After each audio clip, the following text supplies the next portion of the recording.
The Talk Station presents Faith Matters, a look at contemporary stories and issues from a faith perspective. While this is a pre-recorded show, we are interested in your ideas, comments, and questions, and we urge you to email them to faithmatters@thetalkstation.com. Give me faith, trust what you say, that you're good and your love is great. I'm broken inside, I give you my life. And now on the Talk Station, Faith Matters. And welcome to the program. Good to have you with us here on this Sunday morning on Faith Matters on the Talk Station, FM 107 and AM 1240. And I'm Ben Ball. And along with Robert Corrigan, Associate Pastor, Chapel by the Sea in Emerald Isle. Also, we have John LaPere as the missions pastor at Cape Carter Baptist Church, and Johnny Gainey is the pastor at Stonewall and Bayboro United Methodist Churches. And let me make sure everybody gets their microphone in places before I cut them on here this morning. And good morning, everyone. Hope everyone is well. Good morning. Blessed to be here. And Robert, good to have you back. Haven't seen you in a while. It's good to see you. Yeah. And as we talk today, we're going to revisit actually a discussion that we had, and I'm not sure who was present at that discussion when we first had it, but it was a case before the Supreme Court. It was decided this past week called Holt versus Hobbs, as an Arkansas prisoner's challenge to a state prison policy that prohibits him from growing the beard that he believes his religion, Islam, requires. In this case, it was that the prison where he was incarcerated would not allow him to grow a beard, and he was arguing for a half-inch beard. He and his attorneys were arguing for a half-inch beard to be allowed, and the prison was arguing that even at just a half-inch, things could be hidden in the beard. It was a safety issue, etc. And the court basically didn't buy it. Their decision was unanimous in favor of him being able to grow the beard. Now, what was interesting there is that there were many Friends of the Court briefs that were written for that were written by Christian groups in favor of him being allowed to grow his beard. One of the, I think they're called Liberty, is one of the group of attorneys that speaks out and writes Friend of the Court briefs, or writes briefs, or represents people sometimes in Christian rights cases in schools particularly. And they wrote one, and that's how I was led to actually this story. So just wanted to kind of get the idea, is this a religious liberty case that Christians ought to be applauding, or are we looking at saying that this is something that we should not be in favor of? Anyone want to take a stab at that one? Nobody wants to look up at me here, so I can say who's going to do this. Well, I was here when we discussed this several months ago, so I'll take a stab at it. And but I vaguely remember our discussion. I think the it was the justification for the state of Arkansas. This is a state penal system, and one particular penitentiary, I guess, in that system that has this policy that they restrict to 1/4 of an inch, and they allow some to grow to 1/4 of an inch, but they were saying that he wanted to grow to a half-inch. And they were saying, no, he can hide needles, he can hide SIM cards from phones, he can hide real drugs. Popular contraband, actually. Yeah, the things that are very valuable in the prison community, evidently. And so they should just say no, and no, you can't do it. And so he filed suit. It went to the Supreme Court, and the Supreme Court has now said, even though they do give the prison latitude, and particularly in cases where someone is abusing their religious freedoms, in other words, to grow a beard, to hide things in, rather than as a religious part of their religious faith, right, then they have the authority to take some measures to correct that. But they basically said, hey, let the guy grow his beard. So from a religious point of view, should Christians applaud this? Look, anytime we can take some ground back from the state on religious liberties, this isn't a Christian religious liberty, but it's a religious liberty. So I'm going to say let's brighten that line a little bit between the state and the individual So for you, it's the issue of the state stepping into anybody's faith. Really. Correct. That's right. The way our Constitution was set up was there was a bright line. Now there are legitimate places where the state can cross that line, and of course a prison is one of them. I mean, we were talking earlier about. Here's this guy that basically slit his girlfriend's throat. That's why he's in prison. So he's obviously given up some liberties. Yes, and please. There's some consequences right. to doing that. So so that's a little oxymoronic right there. But the fact is, you do have certain liberties, and the state has to acknowledge those. So here we have the Supreme Court, just as they did in the Hobby Lobby case, pushing back on intrusion of the state into a personal religious liberty case, if you will. In the Hobby Lobby case, it was that they should take the least restrictive path. In that. Correct. That's right. That they were to look for, there are other ways to accomplish what you're trying to do. And, of course, the state was saying, the prison was saying, we're trying to protect the other prisoners, we're trying to protect prison, and they're saying there are other ways you can do that. Johnny? I think that it looks like, I can't speak for anybody there and say exactly what they were thinking, but it looks like, and probably why so many there in the court were against what their argument was about it, being something to hide things in, is probably because it was likely a control issue, that maybe there was some frustration on the part of prison officials that were saying, look, we are going to control you. You will do what we say. And then, so maybe it's possible that they had to come up with justification, and this is our justification. In reality, it probably wasn't even worth the fight, because as they're saying, the court said, there's no way you can hide anything in that kind of beard. But in the very bottom of this article, it says if an inmate appears to be using his religious beliefs as a front to get away with something illegal, which is what Robert brought up earlier. When I worked at a prison, I was teaching. There was a person who was there, and he was doing really well. He was a trustee and all this. I mean, he could handle tools, sharp tools, all kinds of stuff. And then all of a sudden, after a few weeks, I believe it was, I didn't see him. And so I asked what happened, and he had brought himself into the Native American worship circle. Right. And he started worshiping with the Native Americans, and they had smoke in part of their worship. And he came up positive for marijuana use. And a number of them did. And this is the kind of situation that some are concerned about. This, and that's the kind of things that can happen. That's exactly what they're talking about when they're saying they can use religious liberties as an abuse. But the beard thing, I think, was kind of ridiculous. I think it was just a rationale for an irrational argument. But in many ways, isn't that, don't we want to have, and I'm just going to play this advocacy side here, don't we want the prison system to exert control and essentially break the will of the prisoners that they keep from us? Yes. So where is our religious liberty again? I think you've talked about that line as well, just like Robert did. And obviously, this one guy that you're experienced with, he crossed that line of his religious expression. Yeah. Right.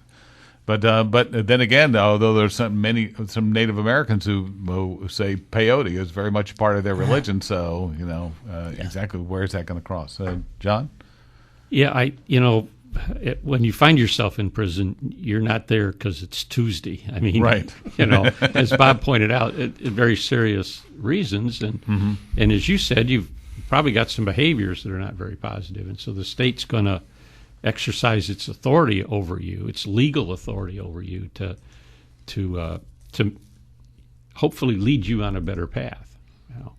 This particular case, I think, is much to do about nothing, unless it's the proverbial camel's nose under the tent. Yes. And now, okay, we got a half inch. Now I want an inch. Yes. Now I want some other thing and some other thing. And I suspect, I don't know, I've never been in prison in Arkansas, but they probably also make a number of other accommodations in food and things of that nature. Prayer cloths, prayer mats. Yeah, a bunch of stuff like that.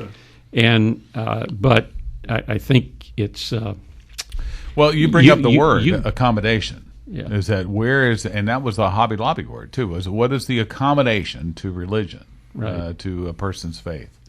You know, and a lot of people would argue, and I know this is probably an unpopular position, but would argue, I've seen the argument that Islam really isn't a religion, that it's a theocracy, it's a theocratic political system. Culture.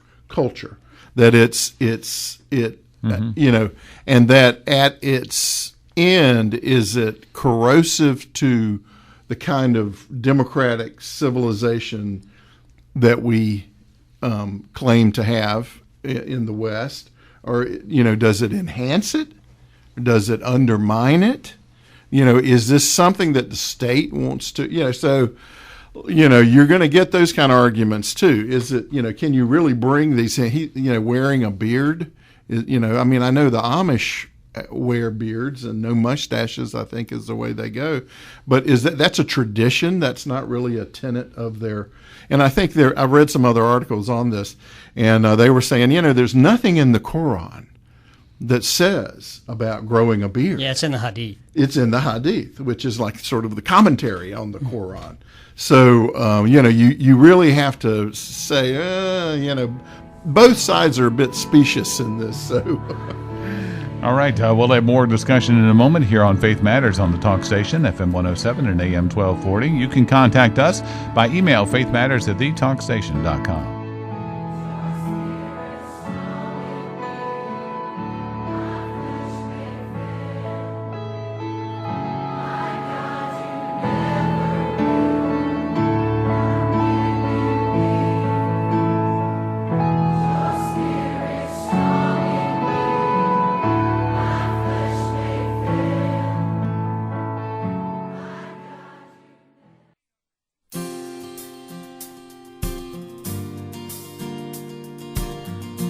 And welcome back to Faith Matters here on the Talk Station, FM 107 and AM Ben Ball, AM 1240. I got my sentences convoluted there for a second. And I am Ben Ball, and along with Johnny Gainey, pastor, Stonewall and Bayboro United Methodist Church, John LaPierre, missions pastor from Cape Carteret Baptist Church, and associate pastor at Chapel by the Sea, Robert Cornegie, is back with us as well, too. And taking a look at another subject here. This is the day that we're recording. It happens to be the anniversary of the Roe v. Wade decision, and so in Washington is a buzz today with marches and probably some counter protests but also taking on a very different story too is a number of Republican legislators will be hearing from Catholic bishops today, at least or their emissaries, talking about how talking about immigration, and that immigration is a pro-life issue. And that some of the Republican legislators who are ardently pro-life should be pro-immigration reform because of that. The story in the Washington Post says that more than 100 Roman Catholic leaders are using this week's annual march against legal abortion to press anti-abortion House members to pass immigration reform, saying that they should see it as another pro-life issue. The quote here is from the signers of a letter that was sent this past Wednesday to 24 Catholic members of the House of Representatives. The quote is, "As brothers and sisters in faith, we urge these elected officials and all Catholics to defend the sanctity of human lives at all stages. We recognize the image of God in the migrant at the border, in the prisoner on death row, in the pregnant woman, and in the hungry child," the signers say in this letter. The letter was organized by the Washington-based progressive advocacy group Faith in Public Life. It is expected to be published as a full-page ad in Politico, and that's today. Robert, you're chuckling over here. What? Well, I was just thinking, published in a full-page ad in Politico. Well, Politico is an online so site, a full-screen ad. Full-screen ad, yeah. There you go. Yeah, new terminology that we need. Yeah, I tell you. I mean, I understand that the Pope, has kind of linked pro-life to be sort of an umbrella position that under which anti-abortion, pro-immigration, climate change, all these things, he's kind of lumping them all together and bringing them in. But I tell you, this. my prayer, we prayed this morning. My wife and I prayed this morning, and we were praying for the pro-lifers. We have friends that are going up there. We've been up there in years past that are taking time out of their lives to go and make a statement, basically, to the government and to the nation, that the killing of the innocents and the unborn is such an important issue. I mean, we're looking at 52 million unborn that have been murdered in the womb since Roe v. Wade. That's a staggering number. And so I'd hate to see anything divert the attention off of that. I think there is a way that we can talk about these things, but I think it needs to be very minimal. And there's a place for the argument anyway. Let's discuss it. Yeah, but not today. Today, the focus needs to be on protecting the unborn and those that carry the unborn, and not on other issues. Okay, well, since this is being heard on Sunday, we are not on that day, so we will discuss it in some fashion or other. John? Well, a couple of things that strike me. First of all, I agree completely with what Robert said. But they've taken a very definite thing, pro-life, and they're combining it with this nebulous immigration reform. Okay, right. Well, what does that mean? What are the details of that? The details of being for protecting the life of the unborn and the lady that has this child in her. That's pretty clear. Immigration reform is so broad, and it can mean so many different things from an open border to a moat. That's right. That it's like saying an apple and a bookcase are the same thing.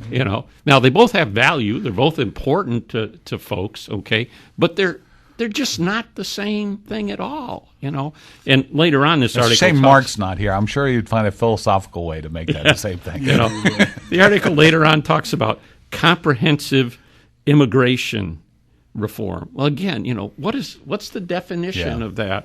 I spent a lot of time in business, and the last two companies I worked for had a fairly large British component to them. And it was virtually impossible to get somebody from Britain who, those folks pretty much talk and act like us, although sometimes the same word means different things. But, yes. To get them in this country for more than a short period of time to work. And they had the potential to be great contributors, and they had skill sets that nobody in the local environment where we lived had in regard to these particular kinds of things. So, yeah, the whole immigration thing is broke, but the fix, I think, is much different than the pro-life fix. And so I think to lump them together and to continue to lump more and more things under a single umbrella just dilutes the thing altogether. Okay, well, so essentially that's kind of two different political arguments. One is it's a distraction. It's a distraction from what ought to be the focus of this particular. This has been going on this week historically for quite a while. And then the other is that it's too nebulous. It's not defined as well. So, all right, John, you got a third way, perhaps. I think that there is a really crafty political edge here that's trying to be kind of wedged in, and that is that and if you can liken this thing to that thing, we can somehow make it as important as this thing is. We can make this thing as important as that thing. So if we can liken immigration to abortion, then we can say to both sides of the argument, how can you be against abortion and also against immigration? How can you be against these marginalized? And how can you be for these marginalized who are being aborted and against the marginalized who just happen to already be born and need help?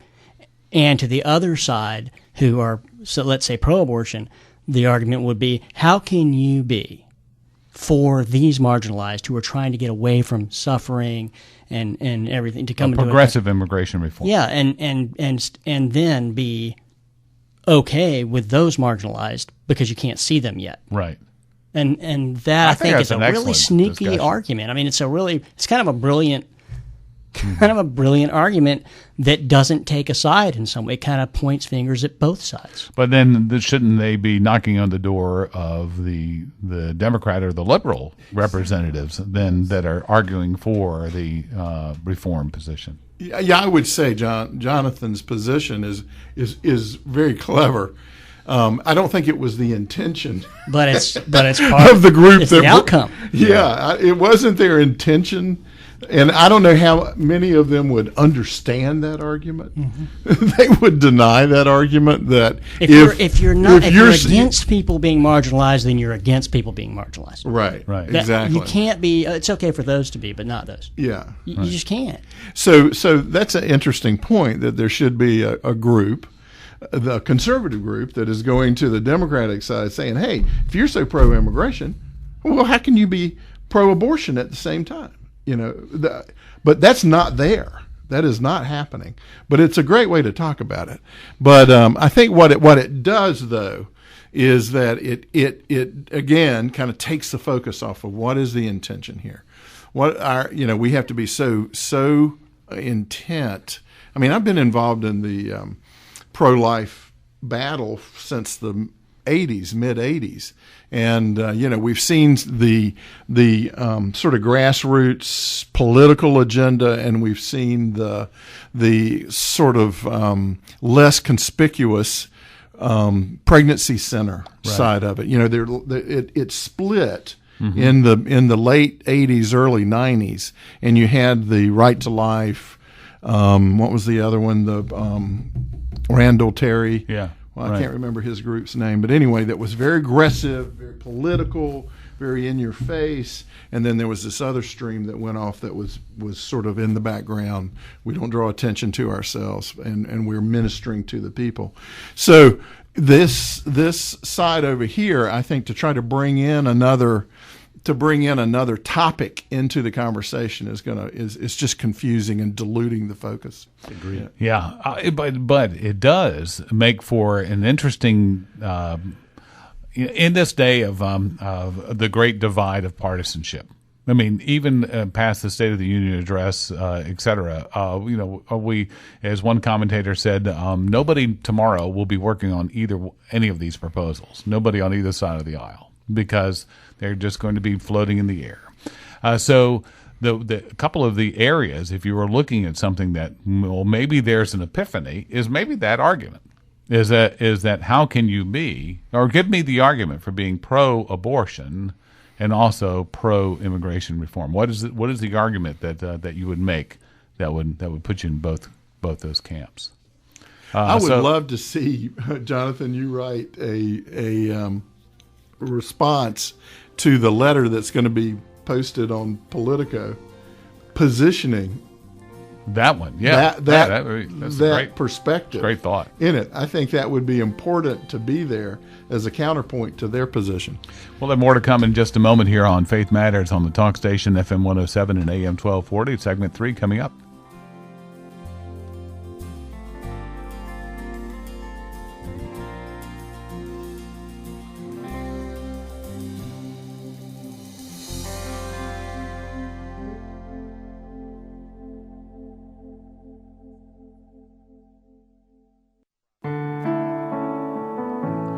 And good morning and welcome back here to Faith Matters on the talk station, FM 107 and AM 1240. And I'm Ben Ball. And today we have John LaPierre, missions pastor with Cape Carteret Baptist Church.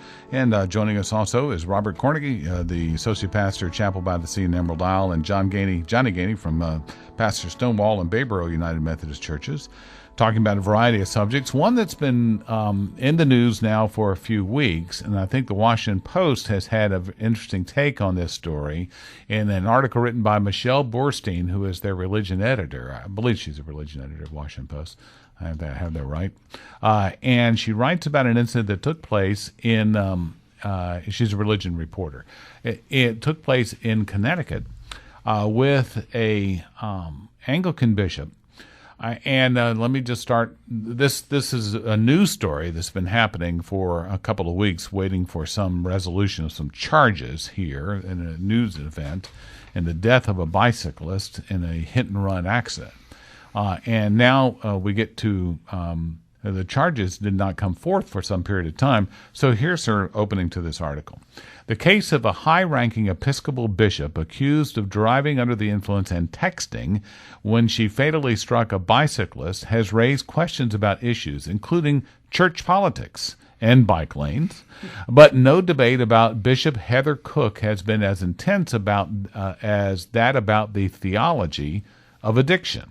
Is it a sin? Does it qualify for forgiveness? Or are addicts blameless victims of disease and inculpable?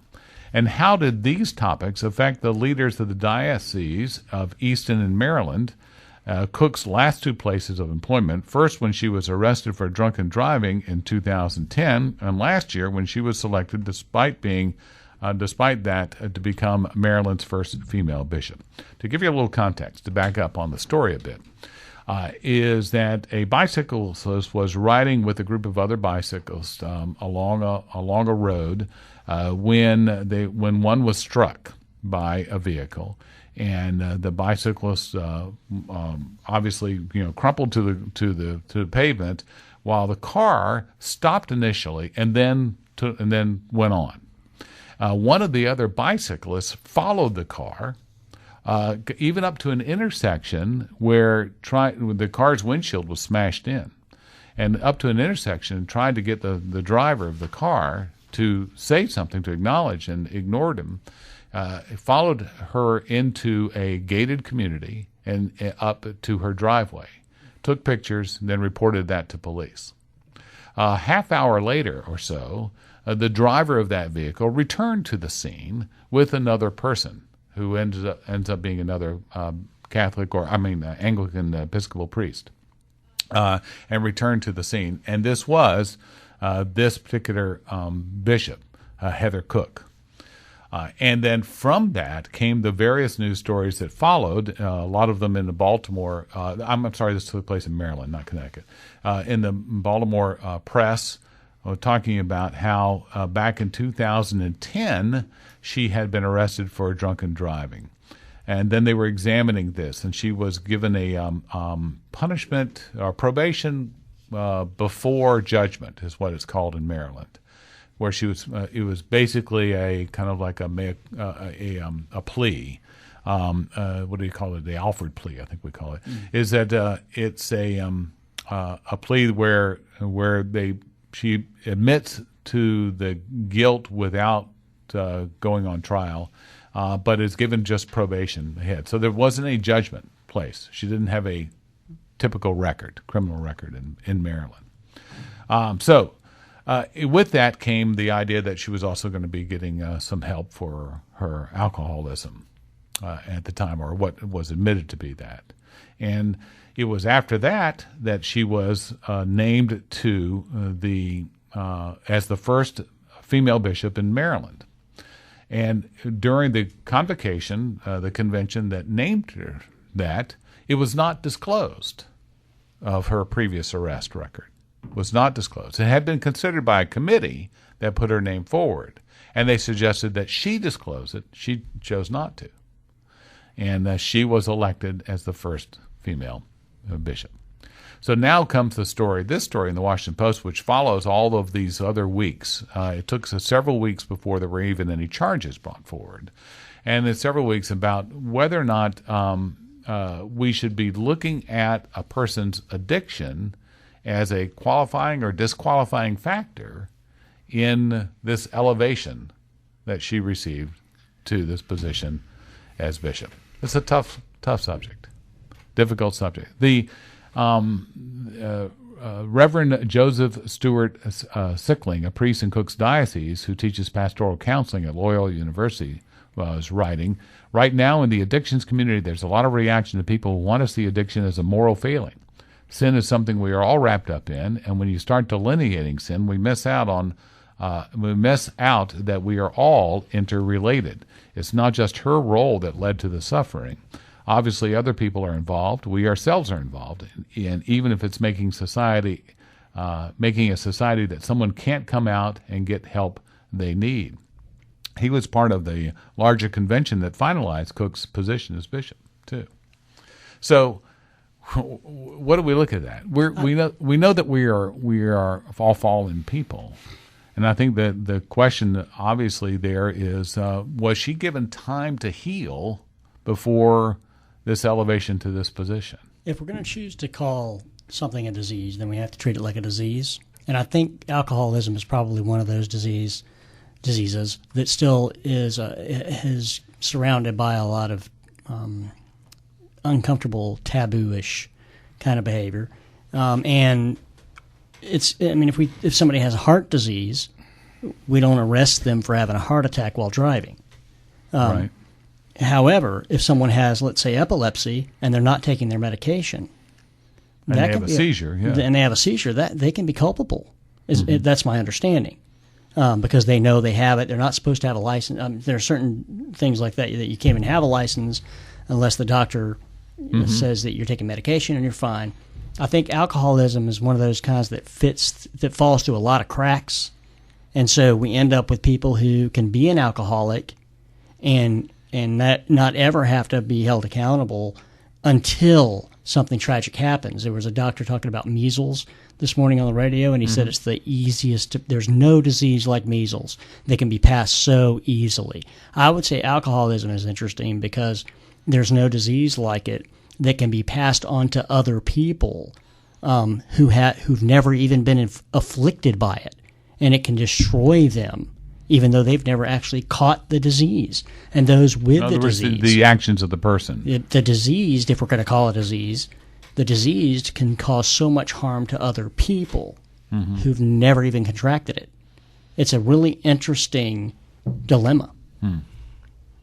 Any other thoughts on this? There's other parts of the issues wrapped up in this are also.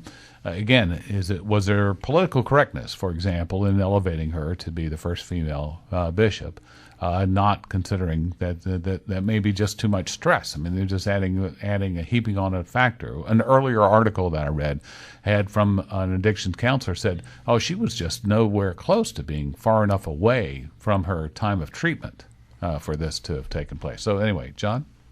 Well, I think the other, there's a lot of elements to this thing. But having an addiction is different than acting on that addiction. We're all addicted to something, okay? And it's how we deal with that addiction, how we deal with that disease. Some folks are prone towards drinking way too much, And that's where sin enters in, is where you abuse yourself and leads to the abuse of others, acting on those addictions. And so just because you are an alcoholic doesn't mean you have to drink, okay? Recognizing that you're an alcoholic is the beginning of understanding that you don't have to drink. And cause situations like this.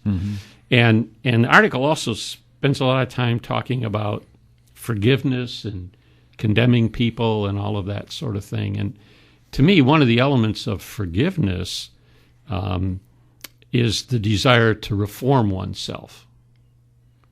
If I'm always having to go to God and confess the same sin, that says a couple of things about my character. One, I don't believe he forgave me when I asked him. Right. And two, it may indicate I'm unwilling to change my behavior. And I'm not sure if I'm not willing to change my behavior, I'm, that sin necessarily is one I've shed and is worthy of being forgiven of. Now, there's probably some theological stuff implied in that statement that'll get me in trouble with some people, but it's so to me, when you talk about forgiveness and redemption, there's a real linkage there that requires us to be repentant we had a discussion 3 weeks ago about repentance. If I'm going to ask for forgiveness, I need to be willing to repent of that sin, and then I need to do whatever's necessary in my life to not be caught in that sin again. And so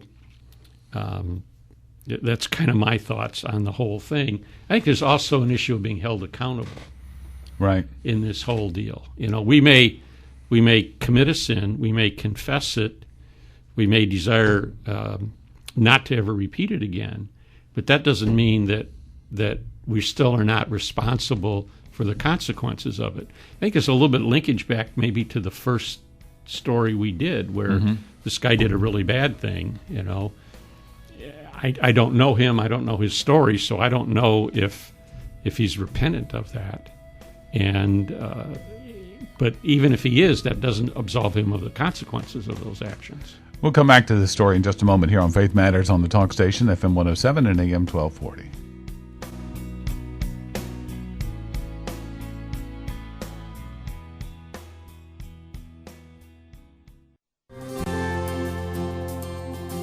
And welcome back to Faith Matters on the Talk Station, FM 107 and AM 1240. I'm Ben Ball, along with Robert Carnegie, John LaPere, and Johnny Gainey, and we're talking about the case of Bishop Heather Cook in Maryland, where she had let me see if I can get the details back here again.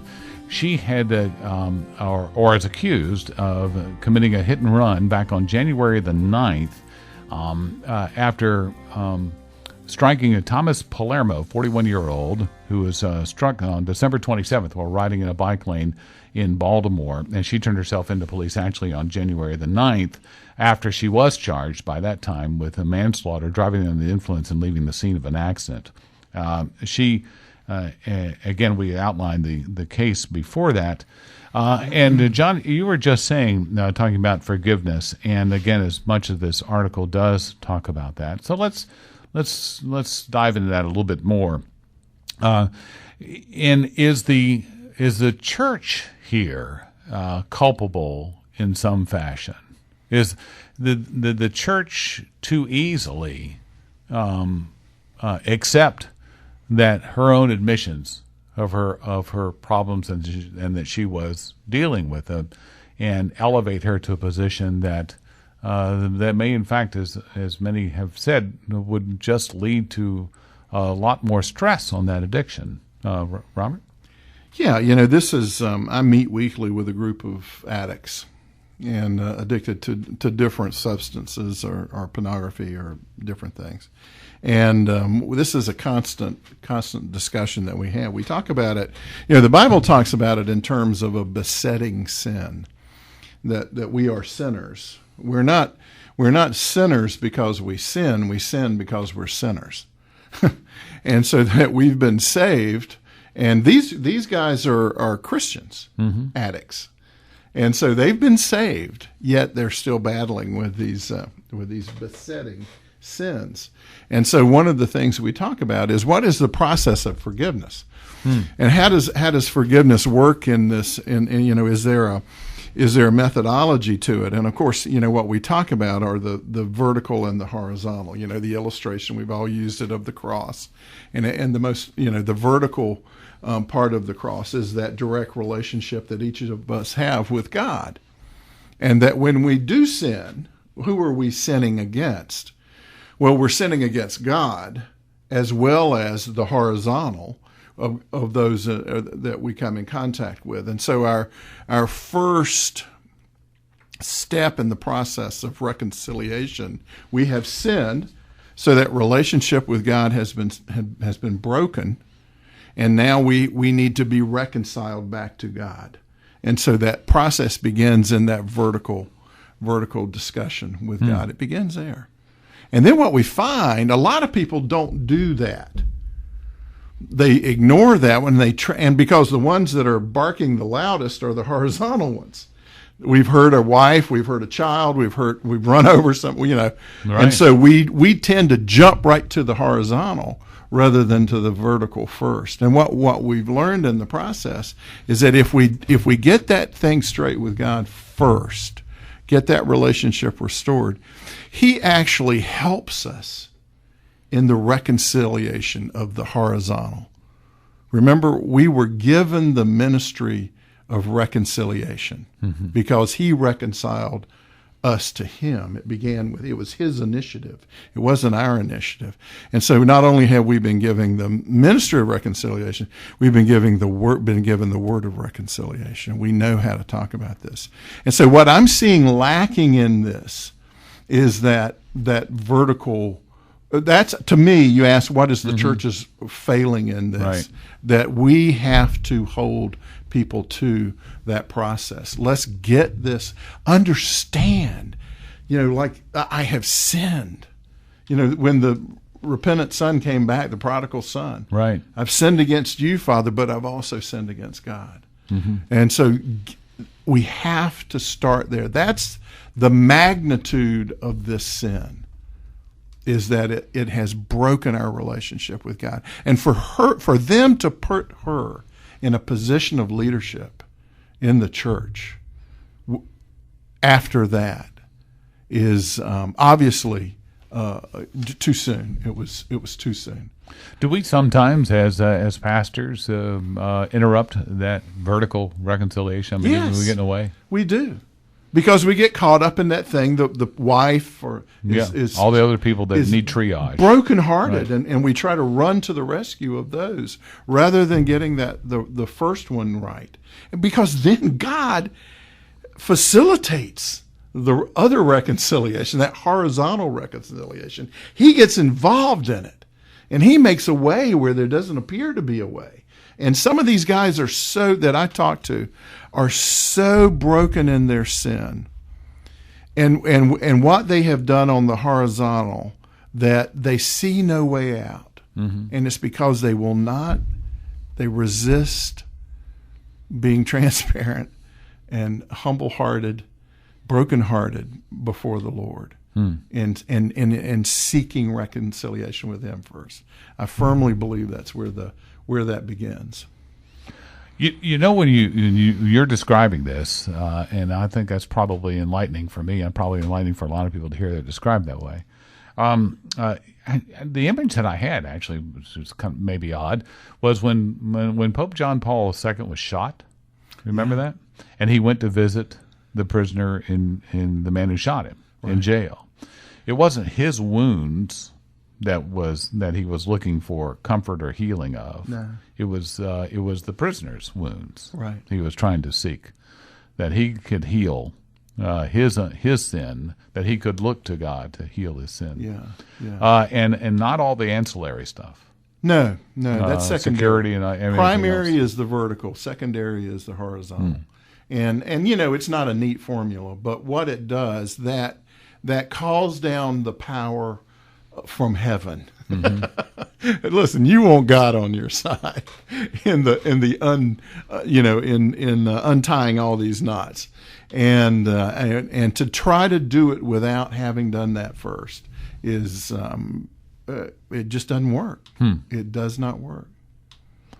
Yeah, it's I think a great explanation. Any other reaction again in this story, John? Yeah, Johnny? I would say that I think that when it comes to this behavior of being able to deal with a difficulty like alcoholism, often we can either use it as an accountability or a crutch.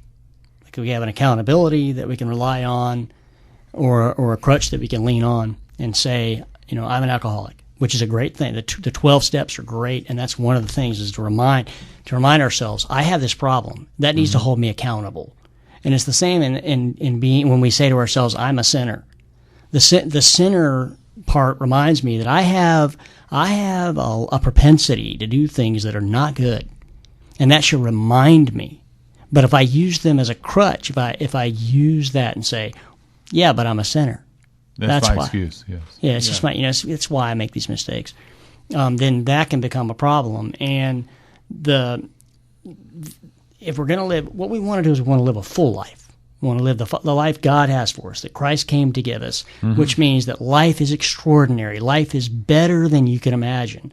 And the only way for us to live a full life is to be able to give up is to literally live in such a way that we are willing to sacrificially give our right to live selfishly.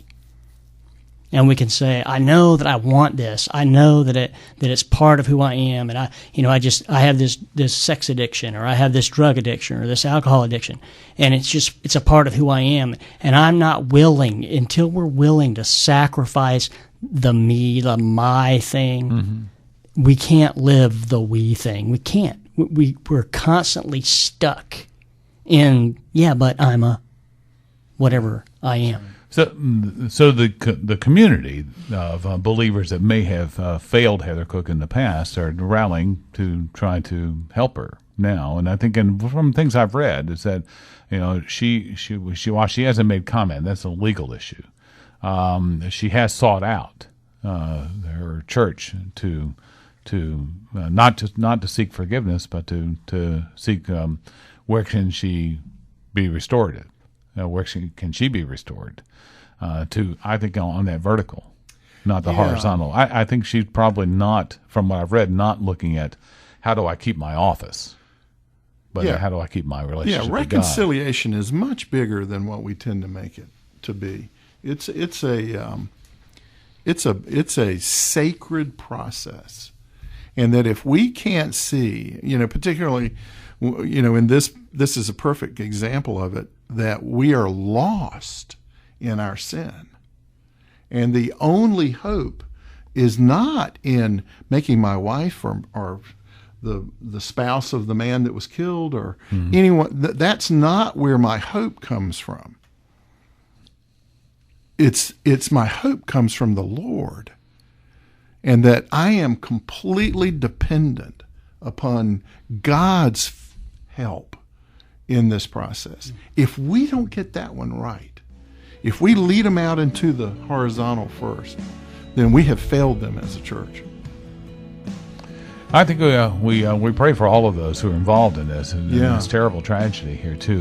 And it goes forward, and there's many more chapters actually to be written here. We thank you for joining us today on Faith Matters on the Talk Station. We'll see you next week.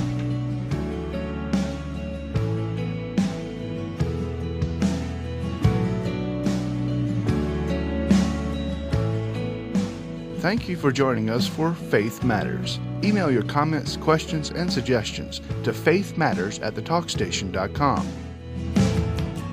Give me faith, trust what you say, that you're good and your love is great. I'm broken inside, I give you my life.